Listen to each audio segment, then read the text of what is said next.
Night podcast for Thursday, May 15th. On this date in baseball history, in 1941, Joe DiMaggio began his 56-game hitting streak with a hit against White Sox pitcher Edgar Smith. He would get a hit in every game, at least one hit, until July 17th. Major League Baseball keeps taking Tommy John body blows and headfirst slide roundhouses. And we'll be talking with Keith Law about his first mock draft into the Twins' Chris Colabello over his really remarkable journey to the big leagues. Let's get to the headlines. The first pitch. Garrett Richards of the Angels continues to be one of the best under-the-radar stories in baseball this year. He, of course, last year was converted from working as a reliever into the Angels' rotation, and he continues to be dominant. He threw 7 scoreless innings on Wednesday against the Philadelphia Phillies. And think about these numbers. So far this year, he's allowed just 1 homer in 52 innings. His fastball velocity is actually up over last year from 94.8 miles per hour to 96 miles per hour. Masahiro Tanaka was dominant against the Mets on Wednesday in the Yankees' 4-0 victory. After the game, Joe Girardi talked about how they needed the win. We needed a win.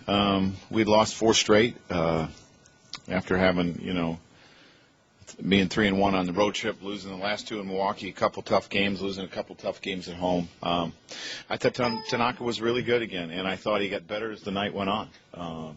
To be able to give us what he gave us today was great.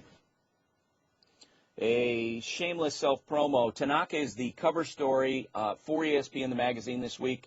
I got a chance to work on that story, and there's a lot of cool stuff in there about a moment when the Red Sox hitters knew that Tanaka was someone to be taken very seriously. It actually came when he gave up back-to-back home runs to David Ortiz and Mike Napoli in April.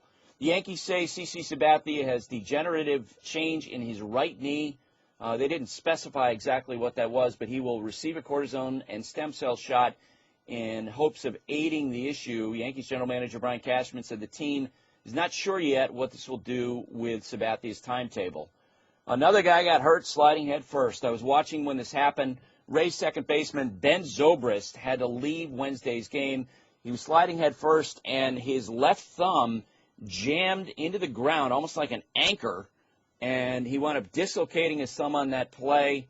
Rays manager Joe Maddon said the club would likely make a decision on Thursday on whether to place him on the disabled list. He said, "We're getting different opinions. I think a lot of it has to do with how sore he is tomorrow, how swollen, and how sore. That could indicate DL. That could indicate maybe not." The Mets placed right-handed pitcher Dylan Gee on the disabled list. He has a strained lat. It's official. Marlins pitcher Jose Fernandez is going to have Tommy John surgery this week. To replace him, the Marlins signed Randy Wolf. This according to our friend Jason Stark. Brewers outfielder Carlos Gomez dropped his appeal of his 3-game suspension. He started serving that suspension on Wednesday. And the hits just keep on coming for the Texas Rangers, who have used the disabled list already this year 16 times. General manager John Daniels announced that Matt Harrison and Martin Perez face serious injuries that could knock them out for the rest of the year. Perez has a partial tear of the ulnar collateral ligament, which is the popular injury in baseball this year. He can either take a chance on rehabbing the elbow or just go ahead and have the Tommy John surgery. Matt Harrison, as we know, left the game the other night with back trouble, and he's faced with the choice of either living with a condition or having spinal fusion surgery. This does call into question whether or not Matt Harrison's going to be able to come back. This is essentially a career-threatening injury. By the way, if Perez and Jose Fernandez and Jose Cisnero all have Tommy John, it will mean 20 players would have had the procedure so far this season.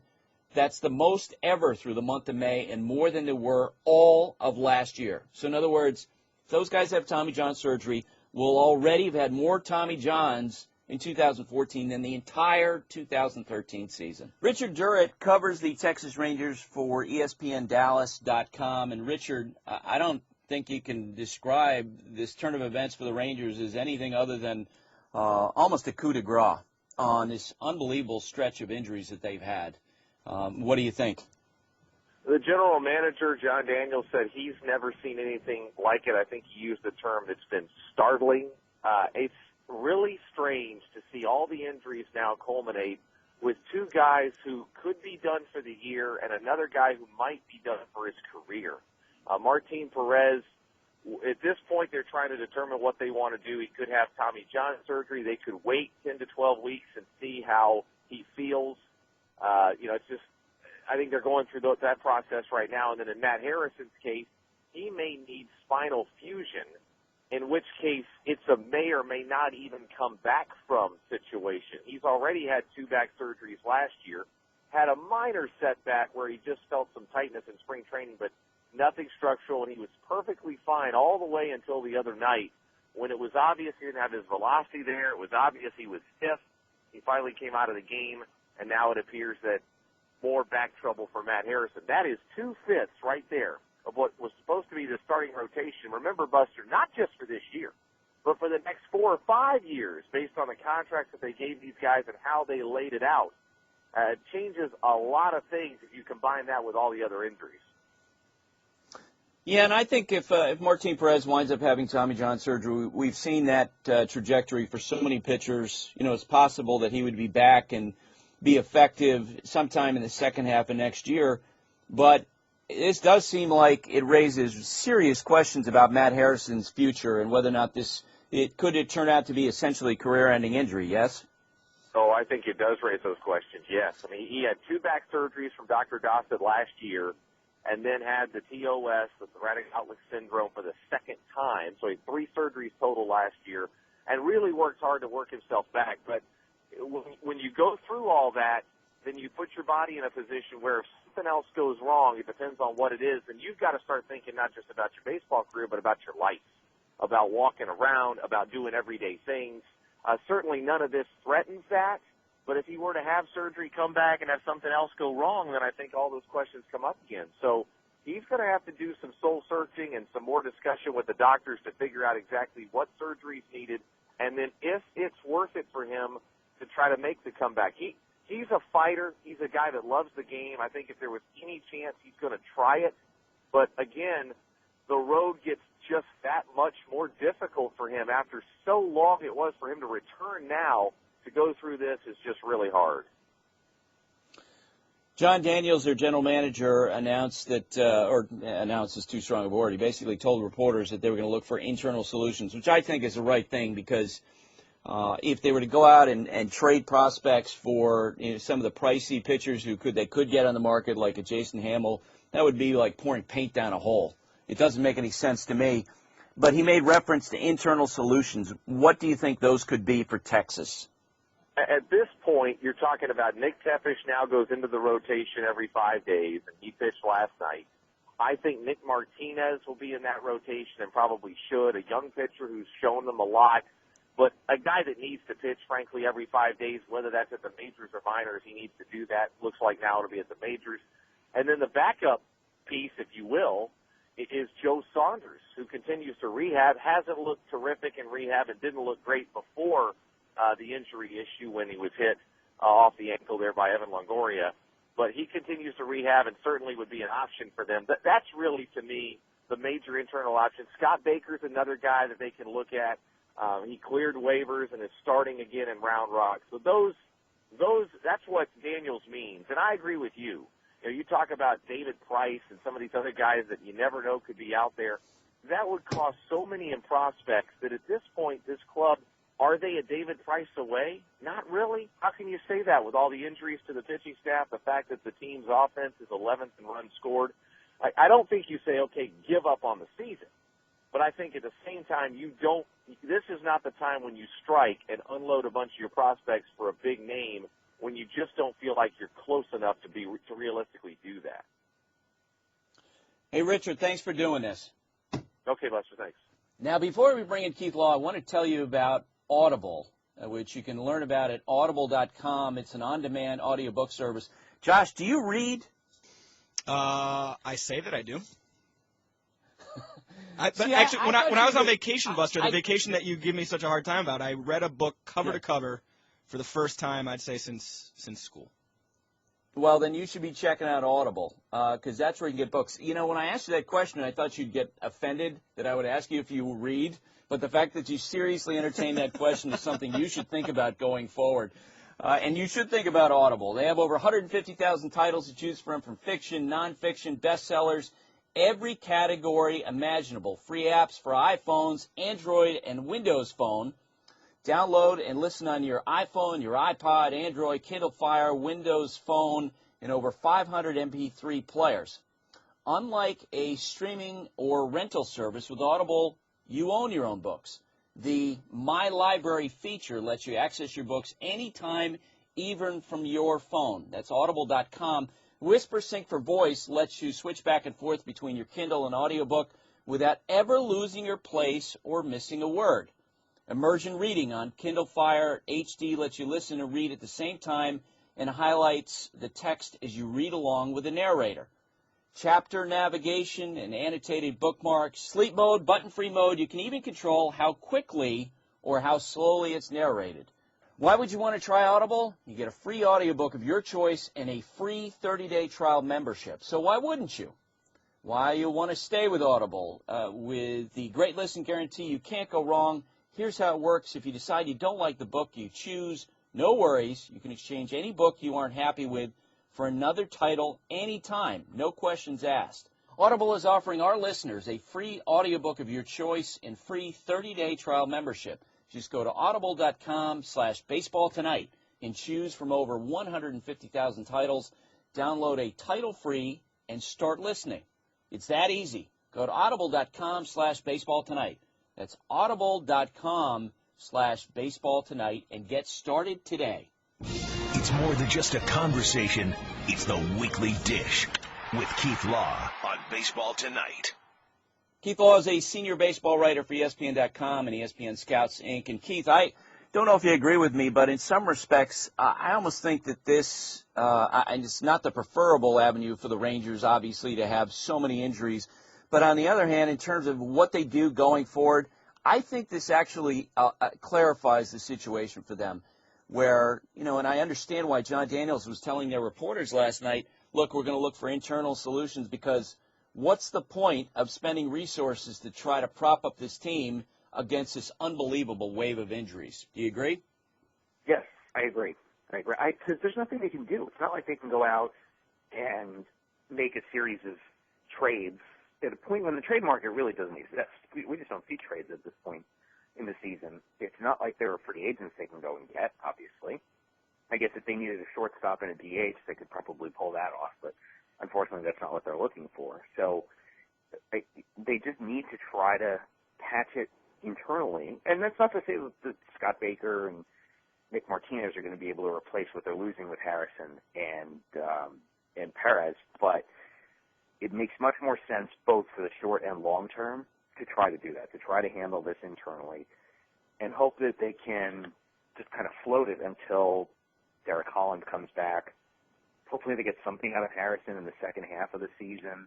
And I think Baker could be okay for them. And maybe Nick Martinez contributes more than we expected. Maybe they could stretch out Alexei Ogando and get him in the rotation, or maybe try a little tandem thing, pair him and Nick Martinez. I mean, it's better to be creative internally than start burning prospects to try to prop this thing up. And again, in a trade market that doesn't exist, we're a month away, I'd say at least, from any realistic trade opportunities for them. And then I think Daniels feels like he was a little bit burned by the results of the Garza trade last year and doesn't want to make a similar kind of move where he overpays for a short-term fix.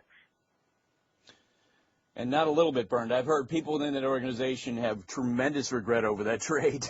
Yeah. Because in the end they felt like, hey, Garza didn't pan out, obviously, on their end as they had hoped that he did, but also they just wondered if, you know what, giving up C.J. Edwards, who has now become the Cubs' best pitching prospect when he actually gets back to pitching and when he's healthy, I think they have real issues about that. And I think they'll just grind it out. Their season is playing out so much like the Yankees last year, where at some point all the injuries are just – there's not much you can do. You just weather the storm.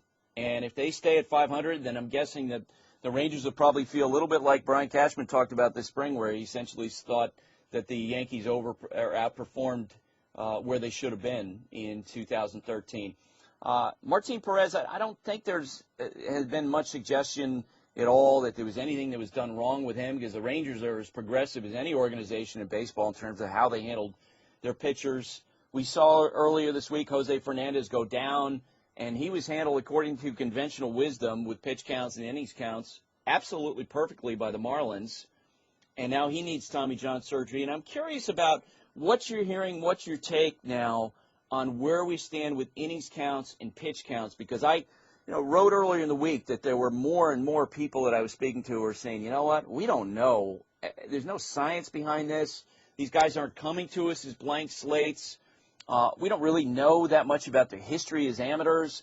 So why worry about it? Why not just follow the lead of the Giants with Tim Lincecum and just, understand that the only number that really matters is 6, which is the number of years you control them. Don't abuse them, but you might as well use them. What do you think? Yeah, I actually agree with that. I think, look, there are rational limits, right? We've talked about with the amateurs seeing Carlos Rodon throw 130 plus pitches in an outing, and I think most people in the industry agree that's too much, particularly given his age. And for him, there's a fair amount of effort. There's a lot of sliders, which is one of the new old suspects, right? People always said, well, he throws a lot of sliders, that's not good for health. That kind of dropped off, I think, in the mania over pitch counts and innings counts and annual caps. But now it's coming back because obviously Jose Fernandez does not have a lot of effort in his delivery, but he does throw a decent number of sliders, and it's a really good one. And so now that's popping up again. Well, maybe it's the slider. Maybe it's because we're throwing too many of them. We're throwing them too hard. With Martin Perez, like you said, he was handled well. He never threw a lot of pitches in any particular start. He never threw a lot of innings in any single year. Primarily a fastball changeup guy. He is the exemplar of the guy who shouldn't get hurt. I think it just points to they can all get hurt at some point. Doesn't matter how clean they are. It doesn't matter how well they're handled. He was a Ranger from age 16. So, yeah, I'm hearing what you're hearing. We don't really know what's going on. And I do think you'll see some teams take the shackles off these kids, particularly when they're 20, 21, and we think they're past the worst injury risk, the teenage years when you really can abuse or overuse a guy. You might see some lifting of some of these innings caps, which to me, that's what I prefer. I don't want to see any kid, amateur or pro, throwing 125, 130 pitches in a start. I think generally we think that's bad. Certainly no good is going to come from it. But the innings caps, the shutting the guys down in September, August even, we don't know. There doesn't seem to be any evidence that helps. I think it was a theory, that an experiment that teams tried, and it hasn't made anything better.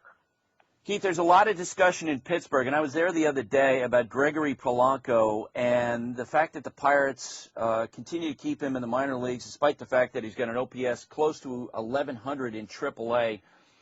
And I was speaking with an executive the other day with a different team who said to me that he thinks that a lot of this stuff is so overthought by teams that in the end, especially where the Pirates are in their situation where they made the playoffs last year, they generated a ton of local interest, the fan base responded, they filled the ballpark at the end of last season. And this executive's point was, look, what's the value of them potentially making the postseason again for a second time? And what happens if they wind up falling 1 game short in the wild card race or 2 games short, and this kid could have made a difference to a team that basically hasn't gotten much production out of the right fielders at all? And he wonders if it's penny wise and pound foolish, because there's so much thought of trying to control the payroll in 2017 as opposed to focusing on trying to win games in 2014, not knowing whether Polanco's even going to be with the team in 3 years or if he's going to have to be traded, not knowing if he's actually going to stay healthy. Do you think some of this stuff, Keith, gets overthought? I hate this stuff. And I'll separate it. You want to hold the kid back in the minors for 2-3 weeks in April to push off free agency by a year? Yes. Completely agree with that. The value of the extra year is very significant. The value of the extra year is significant to you. The value of the extra year is significant if there should be a situation where you might want to trade a young player. Teams are going to look at that differently and say, well, I'm essentially getting 7 years instead of 6. And 2 weeks of games is pretty minimal. So in terms of value added or subtracted, I understand. The teams trying to game the Super 2 system, it is based on so many flawed assumptions. As you said, that the player stays healthy, that the player never has to go back to the minors. That Super 2, it's not a deadline. People ask about the deadline, and I understand their confusion. It's not a deadline. It's a sort of an estimate of when that date is going to be. And that is based on an assumption that the player never goes back to the minors, that he's going to come up, perform right away, and never have to return. I mean, even Mike Trout didn't perform his first time up. So assuming that Gregory Polanco, who is, I think, a stud prospect, is going to come up from day one and produce so much that he never has to go back to the minors, to me that's an overly optimistic assumption with any prospect.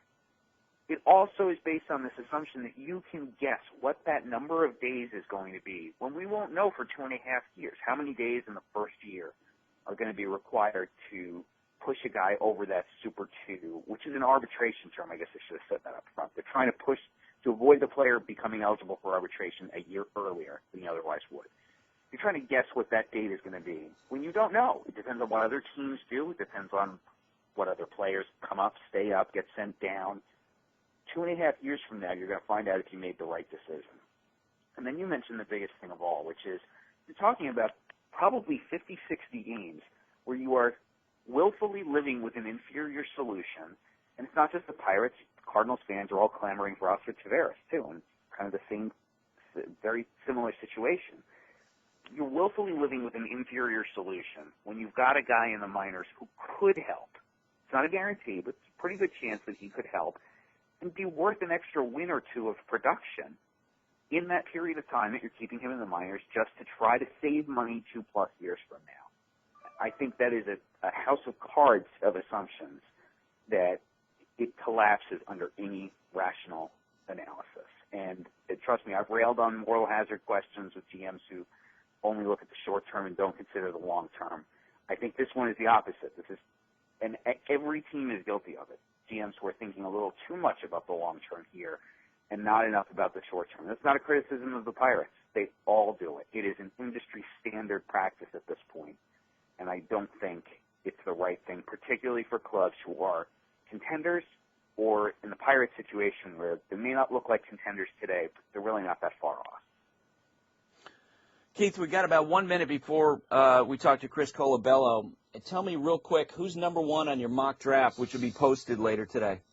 Yep, it's Brady Aikens, the left-hander who I've consistently ranked first. And I think the Astros are down to 3 guys. It's him, Carlos Rodon, the lefty at NC State, Alex Jackson, a high school catcher in San Diego. They want to consider one position player. The Astros are going to be clever, as they have been, as they were 2 years ago. They're going to try to cut the right deal at the first pick, save some money in their draft budget so that when they pick again, they can try to get essentially 2 or 3 first-round talents over the course of the draft by reallocating their space under the draft cap. And I think this is the kind of draft class where that's a good strategy, where there's no clear 1-1 guy. It makes sense to try to cut a deal with a guy you really like at the first pick, but also target other first-rounders who fell because of signability concerns when you pick again in the sandwich or second rounds. And you can look for that on ESPN.com later today. Keith, thanks for doing this. Yep, my pleasure. Chris Colabello plays with the Minnesota Twins, and I really believe this, that his story to get to the big leagues is perhaps rivaled only by Daniel Nava of the Red Sox. Chris, welcome to the show. Oh, thanks for having me, Buster. I appreciate it. Now, Chris, I went back and reviewed this, and I went to boarding school in Central Massachusetts, not far from where you played many seasons in independent ball. Tell me, when you finished up as in amateur baseball, what at that point were you thinking your future would be, and what were your options at that time in terms of regular minor leagues? Well, I really thought at that point I was going to get drafted. And I'd kind of spent my whole life leading up to that day, thinking to myself, well, I have to get drafted because, this is what I'm supposed to do. So when it didn't happen, I was pretty devastated. And at that point, I was fortunate enough to learn about independent baseball, and me, like many other people probably do, at that time thought independent ball was really just another men's league. I didn't really think too much of it. Wasn't sure of any of the background in independent ball, anything like that. But I was lucky enough that I went to school there in Worcester and at Assumption College, and Worcester had just started their independent team that year. And Rich Gedman was the manager, and luckily enough for me, and like I always say, there's silver linings to everything, and blessings in disguise happen a lot. Worcester called me and asked me to work out, and I got to play for a guy that had a pretty huge impact on my career, Rich Gedman. I'll never forget it, and I was thrilled, and it was, to me, it beat the heck out of going and sitting behind a desk or doing anything like that. So I was very fortunate and got to keep playing. Yeah, what were your options? In other words, your choice at that time was either play independent ball or to do other work. What would that other work have been? Yeah, well, I had a bunch of interviews coming out of school. I was, I guess, pretty book smart, if you call it that. I think more than anything, I was pretty good at convincing my teachers that I was good. I don't know if that was really true or not. Somehow I ended up getting good grades on tests. So I ended up having a bunch of interviews with some corporate type places. Anything you can think of, from like a PricewaterhouseCoopers or Bank of America, just to go into something, finance, business, economics, whatever you could think of. So I had done that stuff just in case, but I never really thought to myself that it would matter. So, and I'd really never, I swear, I'd really never thought about life without baseball. And, obviously for a, 20, 21-year-old kid coming out of school, you're not too concerned about, what life in the real world's like. Or at least I wasn't, other than thinking about what time BP was. So, it was, I'd had those interviews, and I think that's where I probably would have ended up, but I don't think it was ever really an option. Now, as each year goes by and you're playing for Worcester, how much pressure were you hearing from friends and family? Because I got to believe you probably had people saying, hey, how much longer are you going to do this? How much longer are you going to try to play? Sure. Well, the good thing is I wouldn't really call it pressure more than I would just rumbling.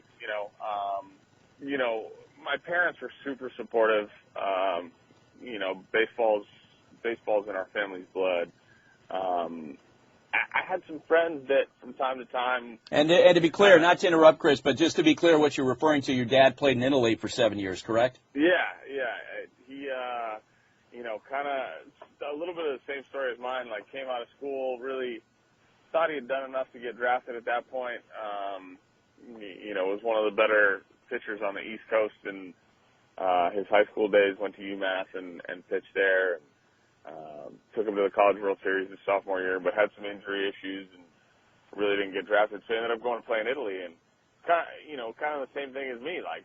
You get to that point, and you're like, well, I don't, I'm not done yet, and I'm still got something left. So, like I said, it was just more, people would were supportive, and I think they realized the first couple of years that independent ball was a real thing. And granted, I don't think anybody pictured me doing it for 7 years, but especially with, the success I was having there. But, I don't think there was ever a point where anybody really ever said, hey, are you just, what are you doing? Why are you doing this?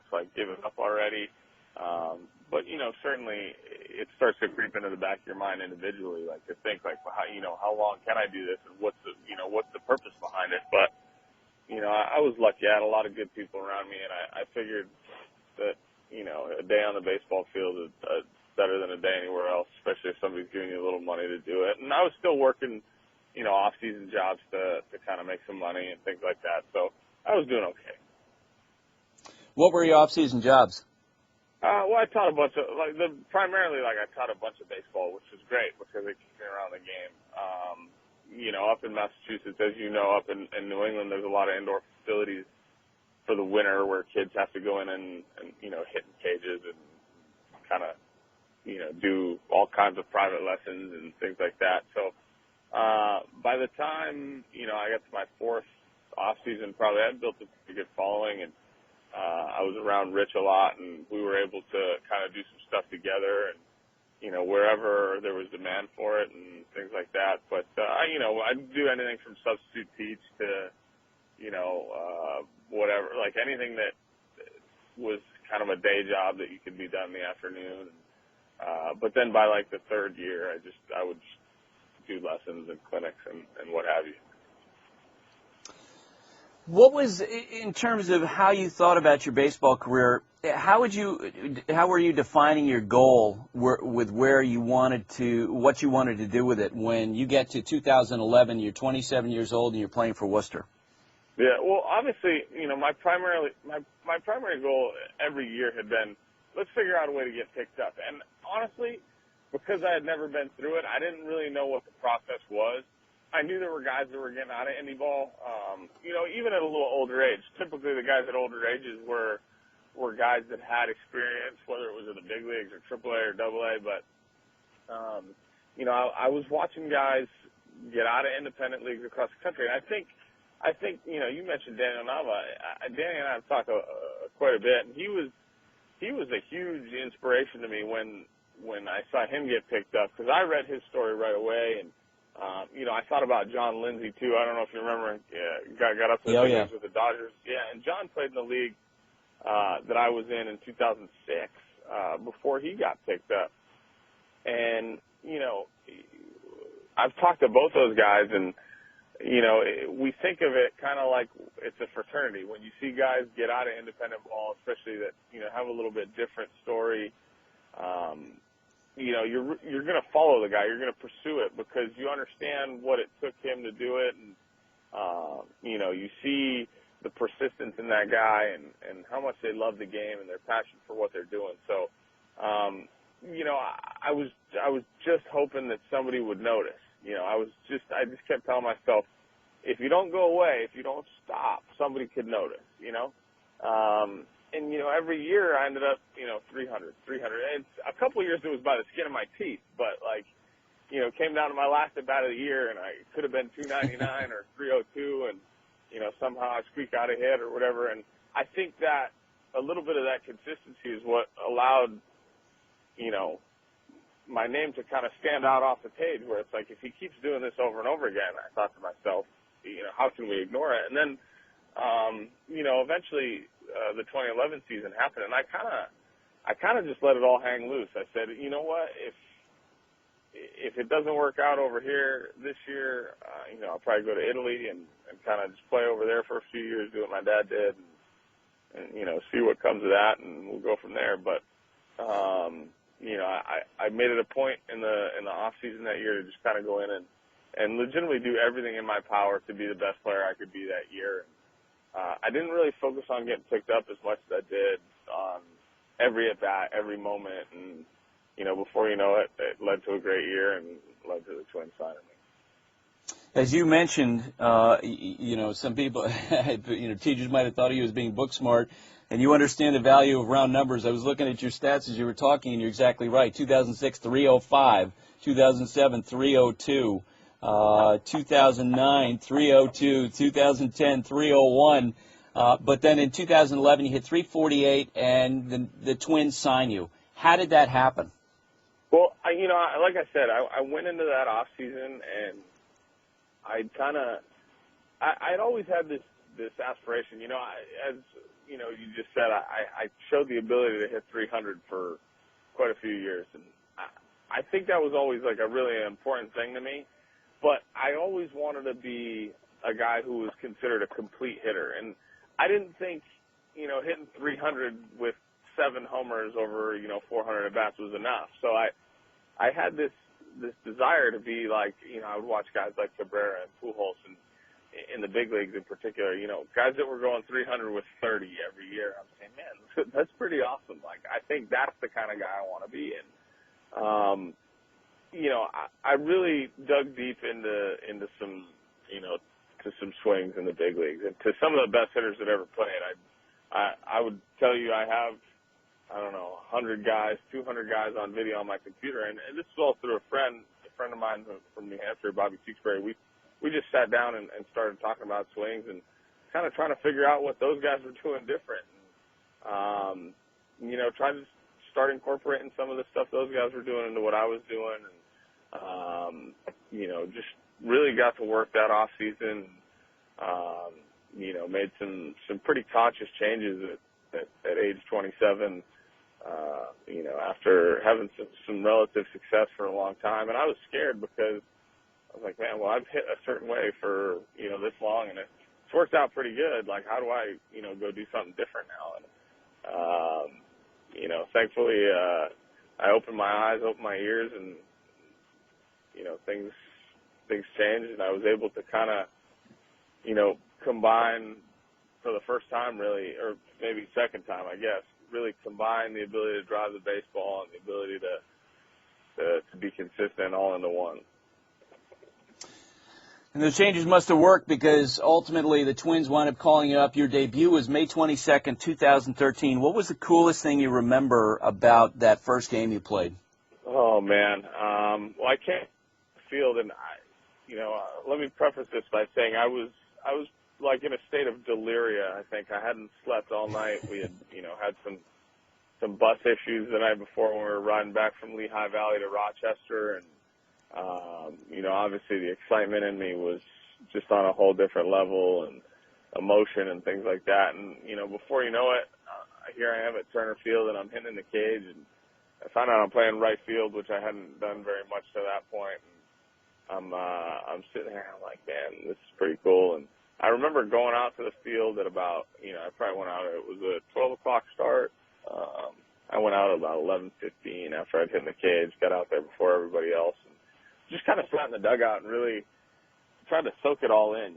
You just sit there and you look up and you see the stadium filling up, and you look up the scoreboard, and here I am here's my name next to Justin Morneau, and on the other side was BJ and Justin Upton, Jason Hayward, Freddie Freeman. Like you seeing your name next to guys like that, and it kind of humbles you. It's just really, it was really neat, and obviously I'll never forget it.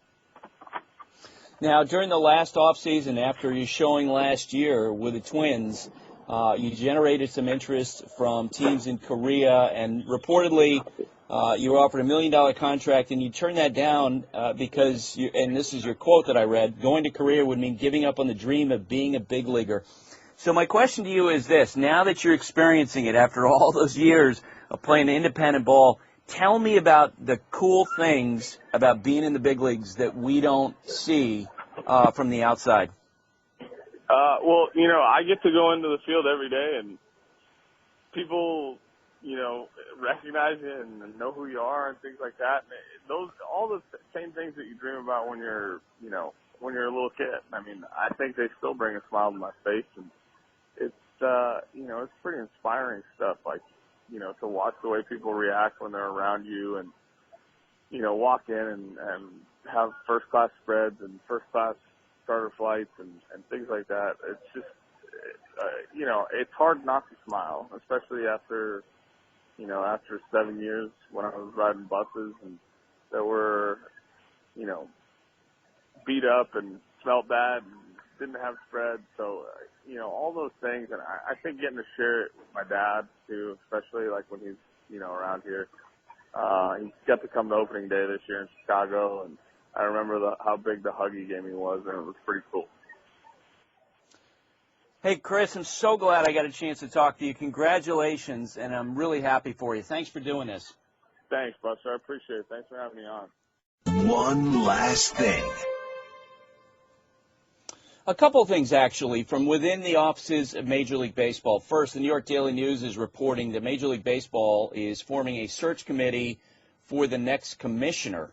This, according to Bill Madden and Christian Redd. Now, that will be announced later today, but sources have told me that this is something that Jerry Reinsdorf, the White Sox owner, has strongly argued for. The interesting part about that is that Reinsdorf historically has been a very close ally to Bud Selig, but in this case, he's splitting from Selig because, according to my sources, Reinsdorf believes that it's more appropriate for owners to search for the next leader of the sport rather than to have Selig lobby privately for votes on behalf of his preferred successor, Rob Manfred.